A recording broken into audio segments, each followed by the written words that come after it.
এলাকার ধারাভাষ্য মতে ডাকাত সম্ভবত 7 থেকে 8 জন। তবে তারা অস্ত্রধারী ছিল। এই অস্ত্রধারী থাকার কারণে আমাদের এখানে কয়েকজন ছেলে খুব চালাকি করে গেটটারে তালা মাইরা দেয়, বিদায় ওরা ভিতরে ভিতরে এখন বন্দি অবস্থায় আছে। Double million offer Walton fridge কিনে পেতে পারেন 20 লক্ষ টাকা, রয়েছে কোটি কোটি টাকার নিশ্চিত উপহার।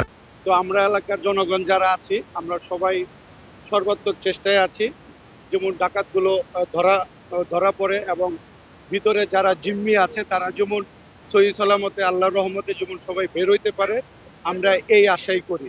তবে পুলিশ বাহিনী, আর্মি, র্যাব আরও স্কোয়াড যারা আসতেছে তাদের কাছে একটাই দাবি, যেমন সবাই সুন্দরভাবে ক্ষয়ক্ষতি ছাড়া যেমন আমাদের মাঝে ফেরত আসে, আমরা এই দোয়াই করি।